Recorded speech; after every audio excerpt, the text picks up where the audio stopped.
एक बार फिर से आप सभी का स्वागत है। आइए शुरू करते हैं 20 महत्वपूर्ण क्वेश्चन जो कि जून 2025 नेट परीक्षा के लिए इम्पोर्टेंट है। नेट परीक्षा आपने कवर कर लिया तो उसके नीचे की परीक्षाएं टीजीटी पीजीटी तो अपने आप ही आपका तैयारी हो जाती है। तो आइए महत्वपूर्ण क्वेश्चन देखते हैं जो आपके लिए काफ़ी लाभदायक सिद्ध होगा। और चैनल को सब्सक्राइब ज़रूर कीजिए, वीडियो को लाइक भी। जिंदगी का सफ़र ये है कैसा सफ़र, कोई समझा नहीं कोई जाना नहीं। तो पहला क्वेश्चन है यहाँ पे, नाखून क्यों बढ़ते हैं। इसी प्रकार से क्वेश्चन हम लाते रहेंगे। नाखून क्यों बढ़ते हैं निबंध हजारी प्रसाद द्विवेदी के किस निबंध संग्रह में है। अशोक के फूल, कल्पलता, कुटज, आलोक पर्व। यहाँ पे हम पढ़ेंगे, आंसर आपको बताएंगे। ठीक है, आंसर बताएंगे। आंसर बताते हुए ना बीच बीच में आप सोचेंगे, आपको सोचना है कि अच्छा किसका क्या आंसर होता है। जब तक हम पढ़ेंगे आप ऑप्शन देख ही लेंगे, है ना। आपकी तो निगाह गिद्ध की निगाह है, तो आप ऑप्शन देख ही लेंगे। इसीलिए हम यहाँ पे आंसर नहीं लिखे हैं। आंसर लिख देते तो फिर उसका थोड़ा सा मतलब कि प्रश्नोत्तरी में उतना फ़ायदा नहीं मिलता, लेकिन फिर भी मिलता। तो आप उसके बीच सोच लेंगे कि अच्छा मैं ये सोच रहा था, ईमानदारी से मैं तो ये सोच रहा था, लेकिन इसका आंसर यह निकल गया, यह निकल गया। तो फिर लास्ट में आप बताइएगा कि 20 में से आपका कितना सही हुआ। ठीक, ईमानदारी से बताइएगा, क्योंकि आप अपने प्रति ईमानदारी रखेंगे वहीं आपके लिए ज़्यादा आपको आगे लेके जाएगा जीवन में। नाखून क्यों बढ़ते हैं निबंध हजारी प्रसाद द्विवेदी के किस निबंध संग्रह में है। ऑप्शन है अशोक के फूल, कल्पलता, कुटज या फिर आलोक पर्व। तो जो इसका सही जवाब है, उसका सही जवाब क्या है, कल्पलता। कल्पलता सही जवाब क्या है, कल्पलता है। और जान लेते हैं इसके बारे में, केवल आंसर तो देंगे ही, थोड़ा बहुत उसके बारे में भी जानते हुए चलेंगे। ठीक है, आप लोग जिसको नहीं पता होगा नोट भी करता हुआ चल सकता है। कल्पलता निबंध संग्रह का प्रकाशन वर्ष कब हुआ था। इसका प्रकाशन वर्ष हुआ था 1951 में। उसी प्रकार से अशोक के फूल का प्रकाशन कब हुआ था, प्रकाशन वर्ष 1948 है। कुटज का 1964 है। आलोक पर्व का 1972 है, 1972। अशोक का फूल 1948, अशोक का फूल 1948, कल्पलता 1951, कुटज 1964, कुटज 1964 और कल्पलता 1951। इसके बाद आलोक पर्व 1972। ठीक है, एक बार फिर से देख लेते हैं। ठीक, सबका जान गए आप। एक बार फिर से हम थोड़ा सा छोटा छोटा साफ साफ लिख दें। अशोक के फूल 1948, कल्पलता 1951 जो कि इसका सही आंसर भी है। सही आंसर, पहले कन्फ्यूजन दूर कीजिएगा। कुटज कब का है, 1964 का, सिर्फ 64 लिखेगा। आलोक पर्व 72 का है, मतलब 1972। ठीक है, इतना जान गए। और चीज़ जान जाइए कि जो इनके और निबंध हैं जो उतने फेमस नहीं है, ये सब तो फेमस वाले हैं। निबंध संग्रह भी है, निबंध भी हैं। साहित्य सहचर, साहित्य सहचर है, नाम सुनते रहिए। साहित्य सहचर लिखने में मतलब कि उतना अच्छे से नहीं लिखा जा रहा है हाथ से, पेंसिल से। साहित्य सहचर, साहित्य सहचर है, 1965 का है। विचार और वितर्क 1957 का है। विचार और वितर्क, विचार प्रवाह 1959 का है। अब आगे बढ़ते हैं, मतलब कि हम पोस्टमार्टम करते हुए चल रहे हैं। पोस्टमार्टम क्या, थोड़ा थोड़ा जानकारी साथ में चलेगा तो अच्छा रहेगा। सूची 1 को सूची 2 से मिलाइए। इधर दिया है अंधेर नगरी, अंधा युग, ध्रुव स्वामिनी, आगरा बाजार। इधर नाटक है, इधर उसका विषय है कि किसका क्या विषय है, कौन किसकी शैली कैसी है, उसको मिलाना है। तो आप एक बार मन में तो देख ही लिए होंगे, मन में देख लीजिए। तो इसका जो आंसर है, अंधेर नगरी क्या है, अंधेर नगरी क्या है, उसमें क्या होता है, हंसते रहते हैं, प्रासन है, वही है ना। हंसना, गाना, रोना, हंसना ज़्यादा है, मतलब कटाक्ष किया गया है भारतेंदु हरिश्चंद्र के द्वारा। इसके बाद है ध्रुव स्वामिनी। ध्रुव स्वामिनी क्या है, जो कि समस्या मूलक नाटक है। आगरा बाजार, पहले जो जो आता है आप उसको मिला लीजिए। मान लीजिए ध्रुव स्वामिनी का नहीं पता चल रहा है तो फिर इसके आगे वाला मिला लीजिए। अंधा युग छूट ही गया। अंधा युग, अंधा युग क्या है, गीति नाट्य है। ठीक है, यह गीति नाट्य बार बार पूछा जाता है। गीति नाट्य है अंधा युग। ध्रुव स्वामिनी समस्या मूलक नाटक हो गया। आगरा बाजार बचा क्या, लोक नाट्य। आगरा बाजार क्या है, लोक नाट्य है। तो बाकी तो आप सभी लोग जानते ही हैं कि कौन किसका है। अंधेर नगरी भारतेंदु हरिश्चंद्र का है, अंधायुग धर्मवीर भारती का है, ध्रुव स्वामिनी जयशंकर प्रसाद का है, आगरा बाजार हबीब तनवीर का है। ये थोड़े से कम फेमस हैं, हबीब तनवीर याद रखिए। हबीब ऐसे नहीं लिख लेंगे, जो नए हैं इसीलिए नए लोगों के लिए हम लिख रहे हैं हबीब तनवीर। जिंदगी का सफर। क्वेश्चन नंबर तीसरा है, काव्य मीमांसा के रचनाकार कौन है? ऑप्शन है भट्टनायक, विश्वनाथ, अभिनव गुप्त या फिर राजशेखर। तो आप जब तक हम क्वेश्चन पढ़ रहे हैं आपने सोच ही लिया होगा कि इसके कौन है। तो काव्य मीमांसा के रचनाकार कौन है? राजशेखर हैं। तो राजशेखर की रचना क्या है? काव्य मीमांसा। चाहे जैसे पूछे आप लोग गलत नहीं करेंगे। भट्टनायक का जो रचना है उसका नाम है हृदय दर्पण। और पतील कर लें, क्या आके मोटा कर लें, पतील कर लो, पतील पतील। हृदय दर्पण, हृदय दर्पण हम बोल दे रहे हैं, आप लोग समझ जाएंगे। अब इतने छोटे थोड़ी हैं, सुन भी रहे हैं तो उतना जान ही जाएंगे कि क्या बोल रहे हैं। ऐसा तो नहीं कि हृदय दर्पण, मतलब ऐसा नहीं है कि हृदय दर्पण, मतलब हम साफ साफ बोल ही रहे हैं हृदय दर्पण। ऐसा नहीं कि तुतलाहट भरी है ना। विश्वनाथ का साहित्य दर्पण है, आप लोग जानते ही हैं साहित्य दर्पण। भट्टनायक का हृदय दर्पण, अभिनव गुप्त का अभिनव भारती है। ठीक है, बढ़ते हैं आगे। क्वेश्चन नंबर चौथा है, निबंध को व्यक्ति की स्वाधीन चिंता की उपज किसने कहा है? ऑप्शन है आचार्य रामचंद्र शुक्ल, हजारी प्रसाद द्विवेदी, नंद दुलारे वाजपेयी या फिर रामस्वरूप चतुर्वेदी। तो जो इसका सही जवाब है, सही जवाब क्या है? ऑप्शन नंबर 2, हजारी प्रसाद द्विवेदी ने व्यक्ति की स्वाधीन चिंता की उपज निबंध को कहा है। इसके बाद पांचवा क्वेश्चन है, प्रकाशन वर्ष के अनुसार जयशंकर प्रसाद के नाटकों का सही अनुक्रम बताइए। तो इसमें सही अनुक्रम की बात की जाए तो हम सबका यदि सन जान जाए तो फिर इसको हम लगा लेंगे। देखिए, अजातशत्रु, ध्रुव स्वामी, राजश्री, स्कंदगुप्त ऑप्शन में है, तो पहले इसका हम सन जान लेते हैं तो आसानी से लगा लेंगे। अजातशत्रु कब का है? 1922 का। सिर्फ 22 लिखें क्या? ध्रुव स्वामी कब का है? 33 का, 1933 का। राजश्री कब का है? 15 का, 1915 मतलब। स्कंदगुप्त कब का है? 28 का, 1928। एक बार पढ़ देते हैं ताकि यदि साफ ना दिख रहा हो तो आपको पता चल जाए। अजातशत्रु 1922, ध्रुव स्वामिनी 1933, राजश्री 1915, स्कंदगुप्त 1928 का है। तो आप लगा नहीं लेंगे? सबसे पहले राजश्री हो जाएगा, नंबर 1 पे राजश्री हो जाएगा, नंबर 1 पे राजश्री हो जाएगा। उसके बाद आ जाएगा अजातशत्रु, अजातशत्रु के बाद आ जाएगा स्कंदगुप्त, स्कंदगुप्त के बाद ध्रुव स्वामिनी। जब सन पता रहेगा तो लगा ही लेंगे आप, बाकी चीज़ें जान जाइए। सुन लीजिए, चंद्रगुप्त 1931 का है, चंद्रगुप्त 1931 का है। एक घूट 1930 का है। कामना 1927 का है, कामना भी इन्हीं का निबंध है, जयशंकर प्रसाद का। विशाख, विशाख 1921 का है, 1921। कभी कभी मतलब कि सुनने में हो जाता है ना गड़बड़, तो इसलिए हम अंग्रेजी में बता रहे हैं। जनमेजय का नागयज्ञ 1926 का है, 26।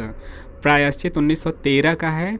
करुणालय, करुणालय 1912 का है। सज्जन 1910 का है। कल्याणी परिणय भी 1912 का है, 1912 का है। ठीक, ये सब जानकारियाँ आप याद रखें। एक बार फिर से बोल दें, नहीं आगे बढ़ जाएँ, है ना। आप रोक के फिर से देख सकते हैं, नहीं बोल ही देते हैं। चंद्रगुप्त 1931 पूरा अच्छा देख लीजिए सरसरी निगाह से।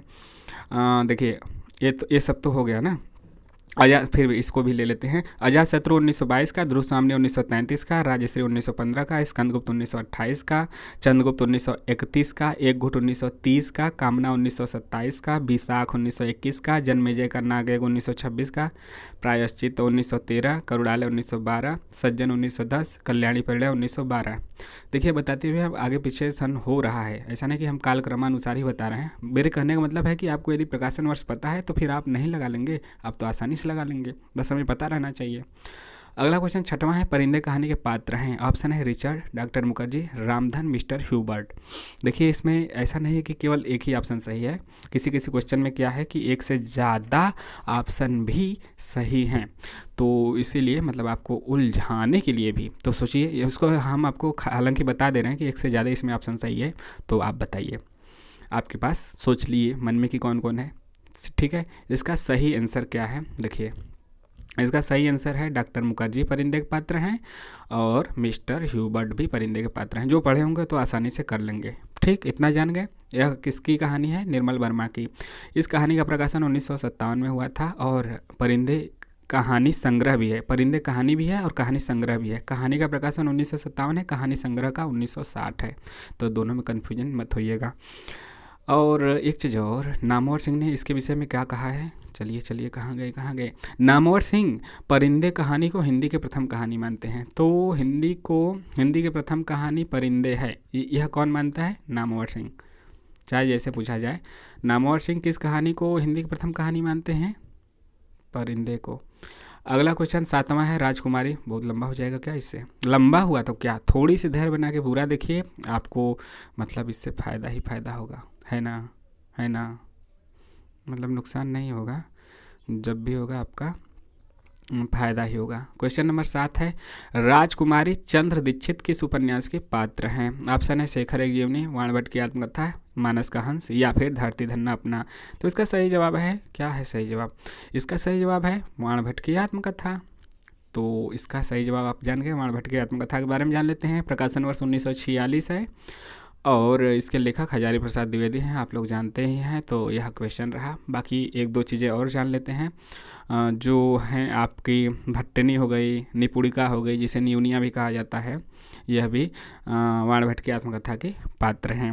और इसमें क्या है, वाणभट्ट की आत्मकथा में हर्षकालीन सामाजिक, राजनीतिक और सांस्कृतिक स्थिति का चित्रण किया गया है। अगला क्वेश्चन 8वां है, मांस का दरिया कहानी संग्रह किसका है, किस लेखक का है? मांस का दरिया का प्रकाशन वर्ष किस कहानी का प्रकाशन वर्ष कब हुआ था? 1966 में। तो देखिए इसका जो सही जवाब है ना, सही जवाब है ऑप्शन नंबर बी, कमलेश्वर। क्या है सही जवाब? Option number B, Kamleshwar. और कमलेश्वर की अन्य कहानी संग्रहों की बात की जाए तो राजा निर्बंसिया भी है, राजा निर्बंसिया, कस्बे का आदमी, खोई हुई दिशाएं, बयान, आज़ादी मुबारक, ये सब किसकी रचनाएं हैं? ये सब किसकी रचना है? कमलेश्वर का कहानी संग्रह। राजा निर्बंसिया ये तो नेट के सिलेबस में लगा हुआ ही है। मांस का दरिया हो गया, राजा निर्बंसिया हो गया, कस्बे का आदमी हो गया, खोई हुई दिशाएं हो गया, बयान, आज़ादी मुबारक, ये सब 2 बार हम इसलिए पढ़ रहे हैं ताकि ज़्यादा अच्छे से आपको पता चल जाए, क्योंकि आप जितनी बार पढ़ते हैं उतना विश्लेषण होता है, इसलिए हम कम से कम यहाँ पे 2 बार तो नाम ले ही रहे हैं।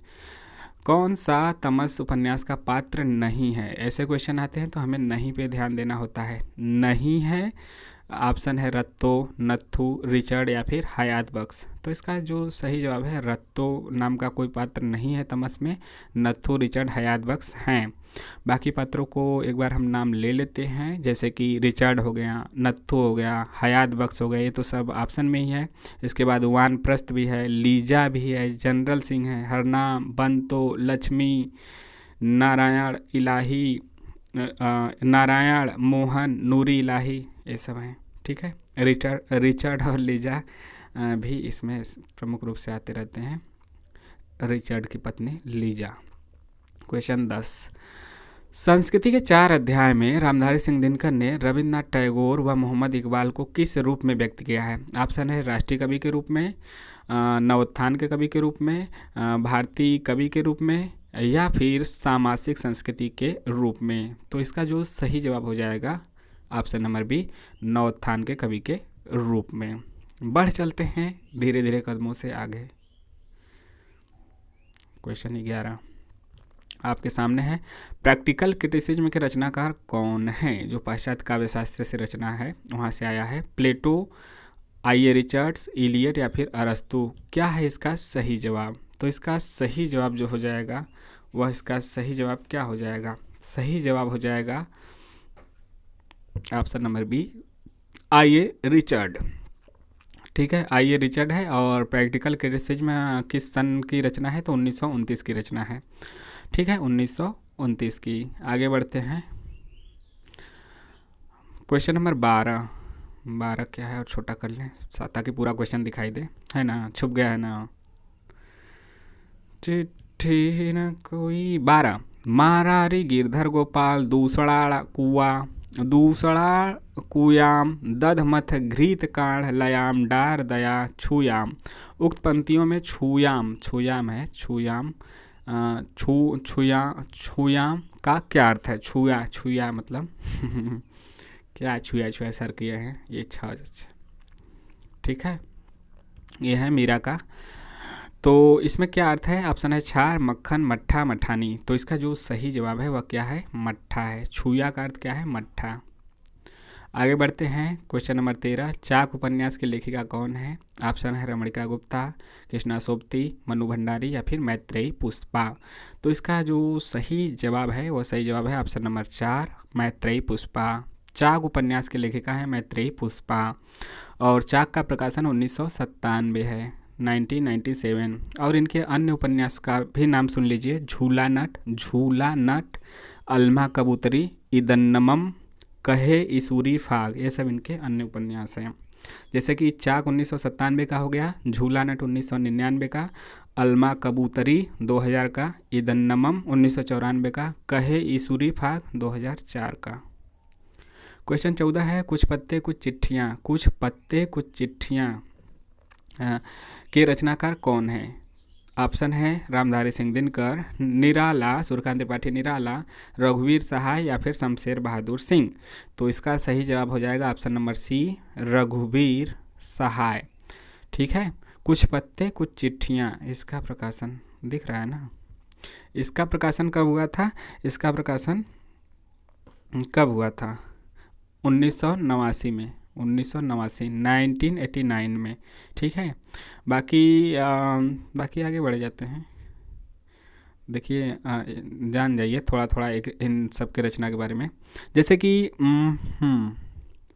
निराला का कुकुरमुत्ता याद रखिएगा, निराला की कविता कुकुरमुत्ता 1942 की।